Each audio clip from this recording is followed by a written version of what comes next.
I absolutely, I know I say this a lot, and I say it a lot because I mean it. I tend to repeat myself a lot when there's things that really mean a lot to me or impact me. I love this church. I do. I love this church. I love what we do. I love the way we approach things. I love the fact that when we sing and when we worship, that there's no pressure to be a certain way. There's no pressure to be something other than what you are.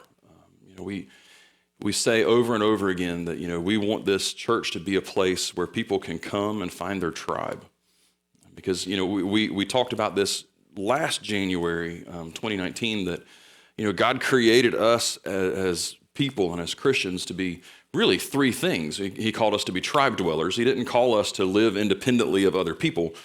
That's why he created Eve. Adam, it was no good for him to be alone. And then we were called to be light seekers. Jesus is the way, the truth, and the life, and he is the light of the world. And he created us to seek after him in every aspect of our lives. Then he also created us to be storytellers. And we genuinely believe that by telling our story and telling his story, that it brings us to a place where he can use broken people to rescue broken people. Because none of us is perfect. None of us is flawless. We all have our own issues. Some are just hidden better than others, if we're really honest. So that's kind of part of where this whole series for this big church thing came from, is this idea that, church is amazing. I love our church. But as I've gotten older, I've started to really develop a love for the church, not just us, because we have this mistaken identity thing going on. We think that in Western culture that we are it, that this is it. But in reality, there are churches that are filled with people who love Jesus as much as we do all over the world. Some of them are meeting in homes. Some of them are meeting in massive buildings. Some of them are meeting in caves because it's too dangerous for them to meet publicly. But there is such an unbelievable thing out there that we miss out on because of this mistaken identity that we tend to fall into and that the world tends to push us into. Everybody in our world, they know what a Christian is. They know what a Christian is supposed to look like. They know what it's supposed to be. And in fact, it's such a big thing and a well-known identity that a lot of people, if you ask them, hey, are you a Christian? They would say, well, of course I'm a Christian. And they base it off of where they live and whether or not they go to church, because they misunderstand what a Christian is, because there's a very distinct difference between what we think of as a Christian and what the Bible talks about the church being. Okay? And so the very beginning of this series, we talked about a couple of things. We wanted to try to clarify and clear up right off the bat who we're supposed to be. And we looked at a couple of passages of Scripture, one in 1 Peter, where Peter writes, he says, listen, this world is not your home. You are not of this world. You are aliens. Don't make yourselves cozy here, because this is not your final place. And in Acts chapter 9, we see the early church, the people who are there starting to follow Jesus right after his resurrection and right after his going back to heaven. At the end of the book of Matthew, they're identified as followers of the way, because Jesus referred to himself as the way, the truth, and the life. So they were people that were associated with him. And then in Acts chapter 11, we see the very first mention ever of the word Christian in the Bible. And it wasn't even really necessarily something that was a good thing to look at. And but all of these things begin to take shape and kind of paint the image of what the identity of the church is, the church as a whole. And it's all wrapped up in this one little profession of faith that's made in the book of Matthew chapter 16. Jesus is talking, and he asks his followers, says, who do people say that I am? And they answer him, and then they say, well, who do you say that I am? And Peter, the loudmouth, pops up and says, well, you're the Christ, the Son of the living God. And he pops up, Jesus pops up right after that in verse 18. He says, I tell you the truth, you are Peter, and on this rock I will build my church. On this statement of faith, that one thing about who you believe me to be, I will build what actually is called the ecclesia, which in some cultures is seen as just a gathering like this, but most likely, according to different historians and theologians that knew the language, said it was more likely a worldwide gathering. Jesus in this moment begins to paint the identity of who we're going to be, because he takes what was a religion and transforms it and morphs it into a movement. And we looked at the first week and said the difference between the two is a religion is about checking off the boxes so that the deity that you serve will be pleased with you and do what you want him to do, whereas a movement is geared towards taking what you know and using it to help change something that is fundamentally seen as wrong. And Jesus said, there is an issue with this world. There's an issue with my people who say they love me. And I want to teach you a new way, something that can change this and become a movement. And we looked at the first week, we left this whole thing by saying, okay, based on this, we're part of something much bigger than just us. It's not just this little body here. It's not just the smaller body that was meeting here 4 or 5 years ago. It's not just the guys in the center. It's not just the Sunday school class. It's not just our kids ministry. We're part of something so much bigger. And we have to lean into that. And what happens is when we lean into that, we find ourselves in these moments where we look around and we go, I don't belong here. And when we have those moments, the normal human response is to do whatever it takes to fit in and make yourself comfortable. But in light of the church, we have to do something different. In the book of Romans, Paul is writing, and in chapter 12, verse 2, he says, don't be conformed to this world. Don't allow yourself to be cookie-cuttered into a shape that you think you have to fit in order to be comfortable, because this is not your home. He's talking about our worldview, the way that we think, the way that we see things. We're supposed to be different. We're called to be different. That's how we make the disciples that Jesus challenged his followers to make just before he went to heaven. And so we saw at the end of week 2, we ended up at this point here. We lose all credibility as Jesus followers when we begin to look just like the world. When we start to look exactly like the world, it ruins our credibility, and it ruins the ability for us to be able to make disciples because they see us as no different than them. And then from there we moved in and said, okay, well, if that's the case, we realize we have to be different than the world, so then we lay expectations on people, and then we get upset when they don't follow them. And Paul looks at the people that are there in the church in Corinth, and he had kind of an interesting take on this. And in 1 Corinthians chapter 5, verse 12, he says this, he says, listen, what have I to do with judging outsiders? He's talking to the people in the church. He says, what business is it of mine to judge outsiders? God does that. Instead, you are to hold each other accountable. You are to judge each other. And so in this little moment, we look at it, we say, well, I'm going to judge people that aren't like me, that don't think the same way I do, that don't act the same way I do, that don't believe the same way I do. And Paul says, no. Here's what I want you to do. I want you to judge the believing and not the heathen. I want you to look at the people who say they believe the way that you do and hold them accountable to it. The people outside the ecclesia, the body of the church, they haven't agreed to the same standards you have, so leave them alone and pay attention to what's going on in your own world. And so we have to begin this process then of verifying identity. Okay, well, if we're supposed to verify identity and not judge those outside the church, but judge the people inside the church, then we have to figure out what identity we're supposed to have as the people inside the church. Did you catch all that? Okay, so we have to figure out how we're supposed to do that, and it's kind of hard to do, especially in the early church, because they don't have disciples' licenses. We have state-issued IDs, we have driver's licenses, we have any kind of picture photo ID you can think of. Even now in our culture, they hand them out to kids so that at school they can verify that that is the person they say they are when they're buying lunch, when they're doing whatever they need to do. Even in case they go missing, they have an identification card they can carry with them. And so we look at this and we know we're supposed to have this idea. We have to verify our identity. And so in the book of John, last week we were looking, Jesus is talking to his followers, and he says this in chapter 13, verse 35. He says, by all this, all people will know that you're my disciples.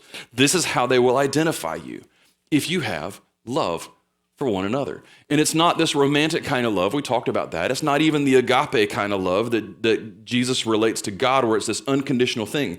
But instead, it's this love that says, I want what's best for you. And so I'm going to hold you accountable when things aren't right. When I see you acting in a way that seems contrary to what you say you believe, I'm going to hold you accountable to it in love. Because we're brothers, we're sisters. And that's how people will know that we are disciples, that we are Jesus followers. And so we throw around this word disciple, and we're like, okay, well, what does that mean? Well, we think we know what it means because we think of a disciple as a student, someone who's out to learn everything they can about a specific topic. But in Jewish culture, a disciple was meant to become a carbon copy of the rabbi that they followed. And so Jesus is saying, they will know that you are really my disciples. They will know that you have really grasped what I'm teaching and are mirroring me if you will love each other the way that I love you. And I love you enough that when there are things wrong, that I hold you accountable to it, and I try to point you back towards where we are. See, the world knows us. They know who we profess to be. They know what we say we're supposed to be.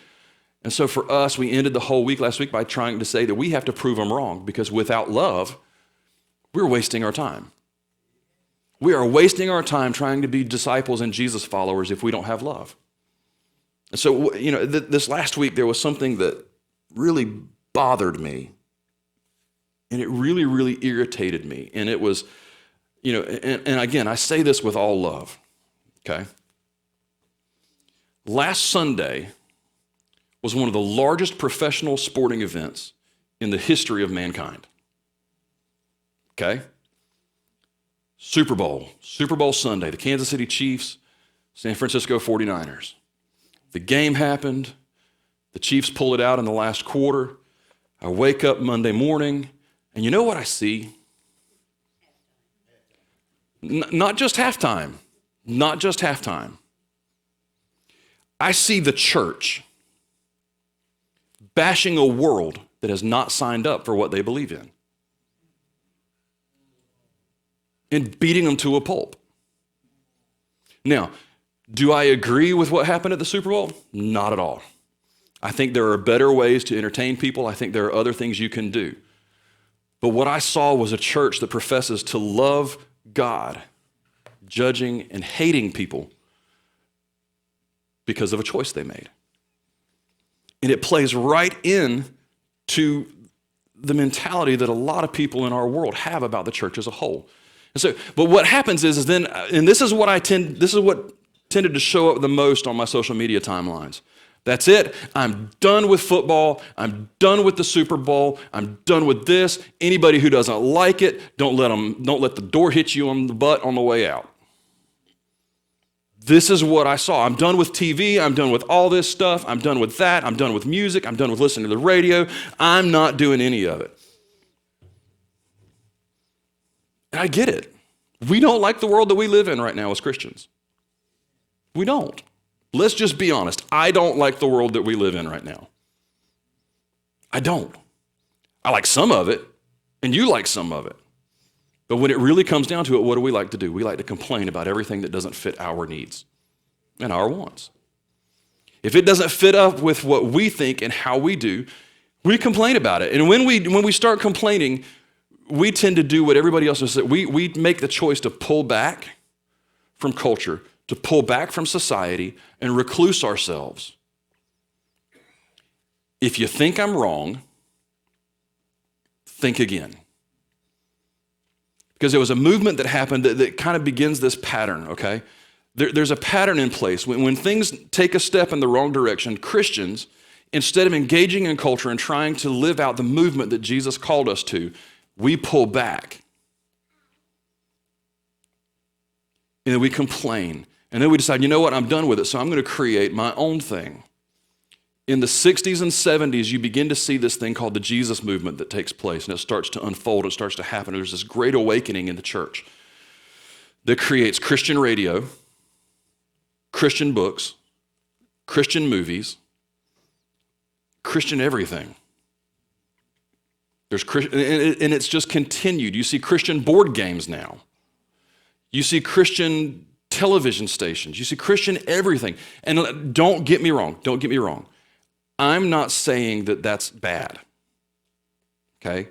Hear me with that, because I see some of you going, now, wait a minute now. No, I am not saying that's bad. When it gets bad is when the church completely disengages from everything else going on in order to put ourselves into a place where we can remain comfortable and never have to speak up for what we believe. That is where we go wrong. That is where the problem comes in. That is when the church ceases to be what it was created to be. The reality is, guys, we can't disengage from society. We can't disengage from culture. We talked about it 2 weeks ago when Peter was writing. Listen, I'm not telling you to when Paul was writing, I'm not telling you not to engage with I'm not telling you not to engage with these people, because to do that means you'd have to leave the world. No. See, we're supposed to stay in the world. We're supposed to be there. We're just not supposed to conform to it. We're supposed to live out our convictions. We're supposed to live out our belief in a way that changes people on a fundamental level because they are drawn to us because of the way that we love each other.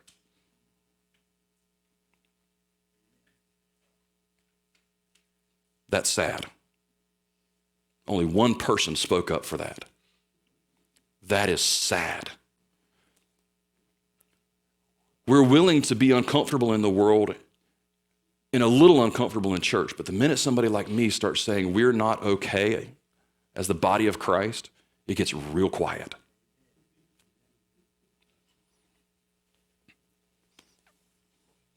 We're supposed to stay engaged in culture. We're supposed to stay engaged in society. Matthew chapter 5, verse 13, Jesus is teaching, okay? And he's out there and he's doing this thing that we call the Sermon on the Mount, and it's called the Sermon on the Mount because literally he's doing a sermon on the side of a mountain.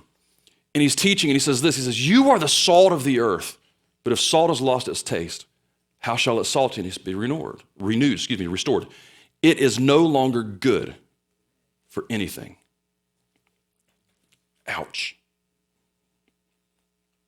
As Jesus followers, Jesus says, God, you are the salt of the earth. You are the ones that are doing this. You are supposed to be here for this.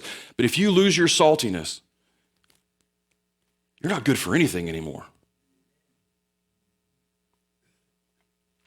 That should sting a bit. So what does it look like to lose your saltiness? Well, you start conforming to the patterns of the world. You start thinking and being okay with the same things that the world is okay with without stepping up and saying, you know what, I'm not okay with this. I still love you, but I completely disagree with this. You begin to lose your saltiness when you don't stand up for what it is that you believe in. But Jesus doesn't stop there. He goes a little bit further in verse 14. He says, listen, you are the light of the world. A city on a hill cannot be hidden. And neither do people take a light or a lamp and put it under a basket. But instead they put it on a stand and it gives light to the entire house. In the same way, let your light shine before others. It says, you are the salt of the earth. It is your responsibility to salt the earth. You're also the light of the world. And why in the world would you take a light that's bright and put it under a basket? The entire point of a light is to give light. So let's think about this for a second. Let's think about this, okay? We have a purpose in culture. We have a purpose in society that we live in today, whether we want to admit it or not. What does salt do? Salt has two main purposes that it serves, okay? The first thing that we think of is with food. You know, you have food that's kind of bland, it doesn't taste right, you add a little bit of salt, you eat it. It doesn't taste right, you add a little bit more salt, you keep tasting it until it tastes good to you. Now somebody else comes along and they taste what you've salted, and it's overwhelming. But salt adds flavor. It enhances. It takes what's bland and not even remotely edible and adds flavor to it. The other thing that salt does is it even acts as a healing agent because of the iodine in it. That's why whenever we go to the beach and my kids have nicks and cuts on their legs or whatever, or I go in and I go into that water and I pray the whole time going, God, don't let there be any flesh-eating bacteria in here. And I rub on it because of the salt, because I know even though that salt stings, that it's going to help heal the cut that I've got. It's going to help heal whatever injury it is that I'm dealing with at the time. Even when our bodies get sore and achy, a lot of times we'll fill a bathtub with what? Epsom salts, so that we can soak and let the iodine in it soak into our bodies along with the sodium and ease the aching muscles. We're salt. We're supposed to serve as a preservative. We preserve the Word of God. We preserve the way that Jesus taught us to live by. We preserve it and we use that thing, that love that He loved us with, to add flavor to the world around us and to begin to help the healing process that the movement God started on this earth through Jesus. We're supposed to be those things. But how can you be those things if you pull away? How can you be those things if you step completely out of it? We're supposed to bring light into the world. It's virtually impossible to hide light. If there's even a small crack somewhere, light is going to get in. It's taken me almost 3 years to get used to our bedroom in our house not being pitch black, because light keeps me awake. I even had to go in and take a night light out of the hallway because it would shine in through the door and keep me awake. But we're supposed to be light. What happens with light? When there's something that you're afraid of or there's something that's terrifying you, you shine light over there so you can see that it's not at all what you thought it was. When you're walking somewhere and you are completely uneasy, or you're terrified, or you're even in a place where you're like, I have no idea where I'm supposed to step, you shine a light so you can see where you're supposed to go. This is us. We preserve the Word of God by studying it and meeting together as believers and followers of Jesus so that we can make His Word part of us, so that we can turn around and point out the things that are hiding in the darkness to help people not fall flat on their faces. The culture we live in now is, in some ways, our fault. Because when things started happening that we disagreed with, we closed our mouths and completely disengaged from culture.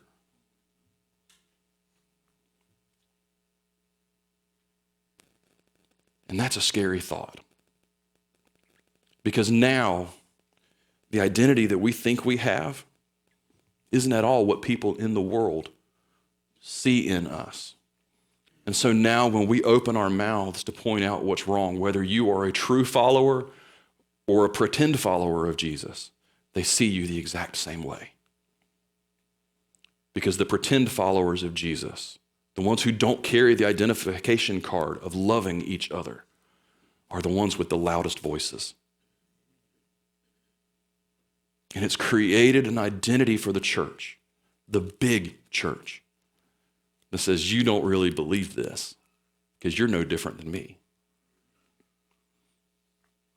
And now people say, well, it's easy for you to do that. You're a pastor. No, it's not. In fact, in some ways, it's harder for me.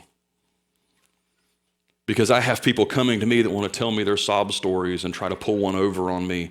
But can I just tell you, I pray every day, God, let me see people for who they are. Give me discernment to be able to understand who people are the minute they open their mouths so that I know how to deal with them. Because I want to love them in a way that points them to you, but at the same time not be taken advantage of. And that's a hard thing to pray. So, well, but that's never been done before. No, it has been. It has been. See, there was this guy who wrote the majority of the New Testament. His name was Saul. He came from a place called Tarsus. And he was one of the most prolific persecutors of the church until Jesus got a hold of him.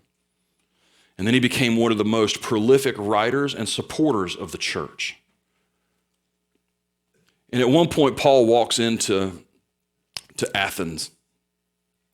And what he sees just is basically the same thing that we experienced during the Super Bowl this last week. In Acts chapter 17, it says this, while Paul was waiting for them in Athens, waiting for some of the other followers, some of the other apostles to come and meet up with him. It says, while Paul was waiting for them at Athens, his spirit was provoked within him because he saw the city was full of idols. Now, the word provoke is not a good word. It doesn't bring a good connotation. If somebody provokes you, they're just digging and digging and digging to get a response. Okay? So Paul's spirit was provoked inside of him. What he saw stirred something up inside of him that made him think, this is not okay.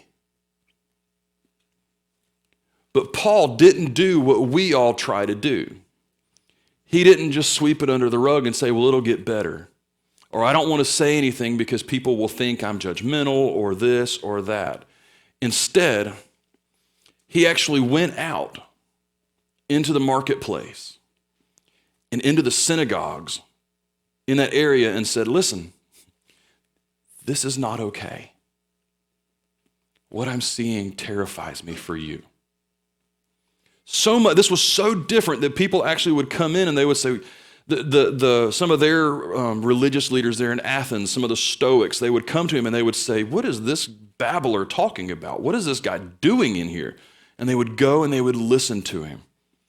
And finally they said, okay, whoa, what you're saying, we want to bring you in and we want to be able to sit and let's talk because we want to understand what you're talking about, okay? This is Athens, Greece, home of philosophy. All these people sitting around talking about what they believe and trying to figure out the meaning of life itself. And so they go in and they bring Paul into what's called the Areopagus, okay? And it was this place where they would sit down and they would discuss all of life's questions. And then so we come down to verse 22 and it says, so Paul, standing in the midst of the Areopagus, okay? Standing there in the middle of all of these people, these Stoics, these religious giants of Athens. He's standing and says, men of Athens, I perceive. I see something and I understand something about you. And it's this, that in every way, you are very religious. He said, I walked in and I see temples and I see offerings being made and I see worship being done to gods that are here and you have these altars built up and I'm looking at the way you're worshiping these gods and I'm thinking, wow, you are willing to do anything for these gods because you are very religious. And he takes it a step further. He says, I know you're very religious, not just because of those things, but because of what he says in verse 23. He says, for as I passed along and observed the objects of your worship, I found one that intrigued me. I found also an altar that had this written on it, to the unknown God. Therefore, what you worship is unknown. You don't have a clue who or what you're worshiping. You don't really get it. He didn't beat him over the head. He didn't scream at him. He didn't yell at him. He just went to him and he said, listen, based on what I'm seeing, man, you guys, you are amazing. You've got it. You understand what it looks like to worship. You understand what it looks like to put everything you have into something. Some of you are even willing to hurt yourselves to prove to your God how much you love him. And that's an amazing thing. But the gods you worship are unknown. You just think you know him. The God I worship, I've seen him. I know his name. I've seen what he can do. I've talked to people who actually stood face to face with him and had conversations with him. In this moment, Paul was the absolute embodiment of the identity of the church. He loved them the way that Jesus loved people. He didn't judge them. In fact, he pointed out what he liked about them. And then he said, let me show you something a little bit better. He didn't disengage from the culture. He leaned into it and used what was there as the culture to be something that he could point at and say, this is where you are now. But if you listen to what I have to say, you could be over here, enjoying something so much more fulfilling. He didn't lose his cool. Instead, he shed light on what the situation really looked like.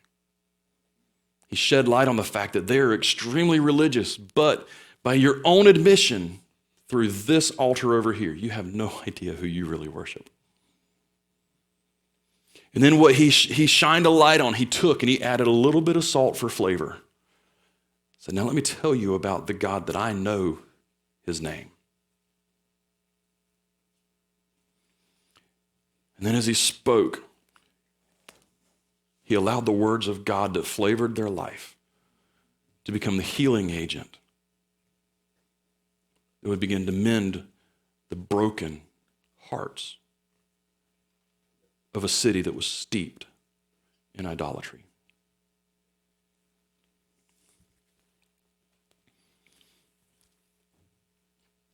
We forget just how powerful a little pinch of salt can be.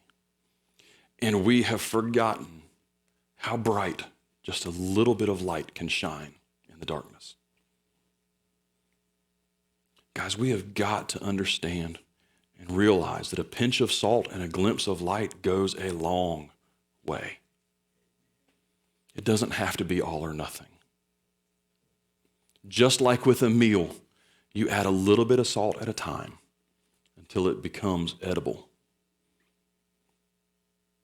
When you wake up in the morning, you don't wake up in a dark room and just flip every light in the house on. You turn on a lamp and let just a little bit of light start to help your eyes adjust to what's around you. And then you add a little bit more light. Even God, when he created the earth and we see the timing of our day, it doesn't go from pitch black to noon. It doesn't go from noon to pitch black. Each one of them is a fade. It goes little by little, and the minute the sun starts to rise, darkness flees until only the light remains.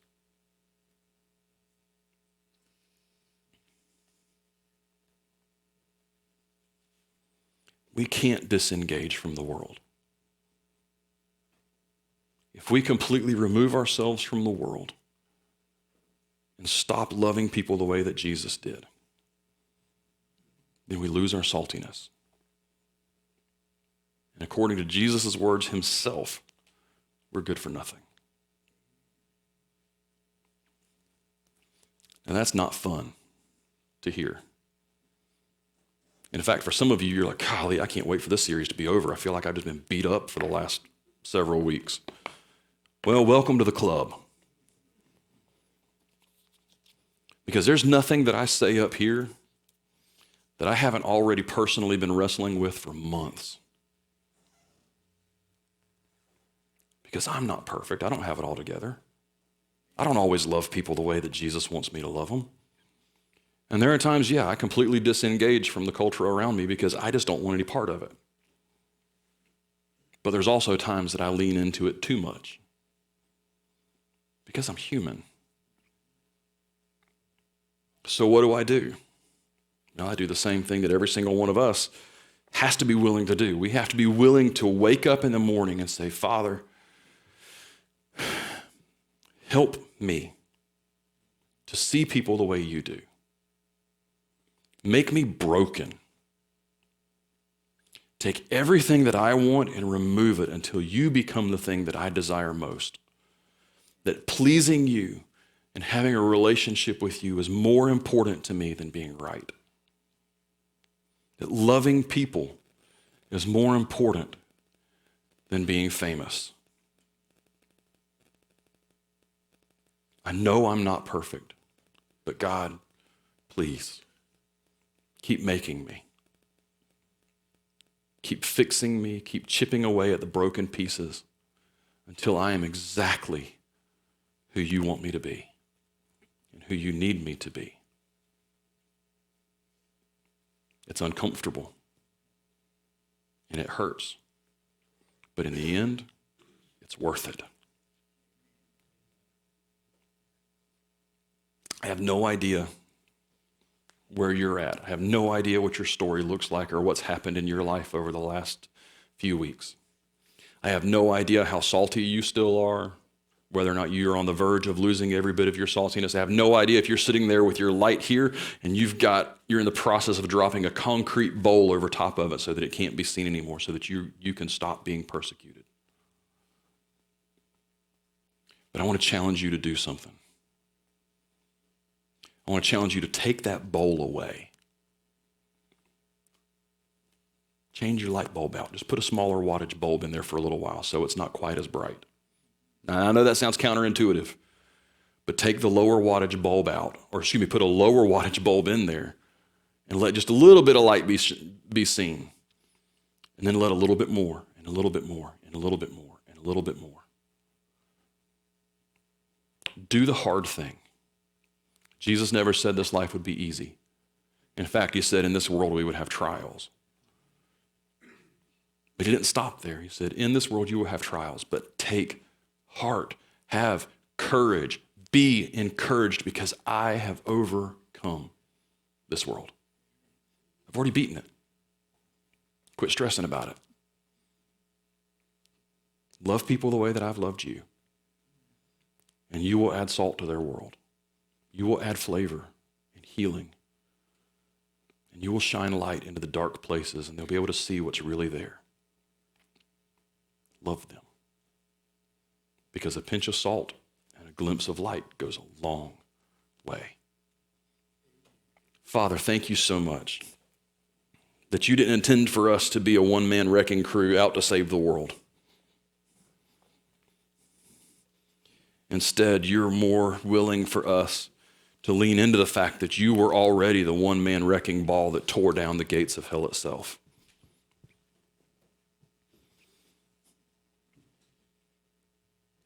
Father, I pray that you will continue to mold us and make us into who you want for us to be. God, give us eyes to see people the way that you do. Help us love them the way that you love us. Help us not to be afraid to stay engaged in culture while speaking truth and light out of love.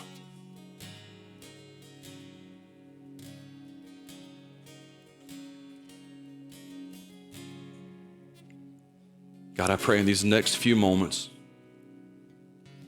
that you would open our eyes to see where we're at.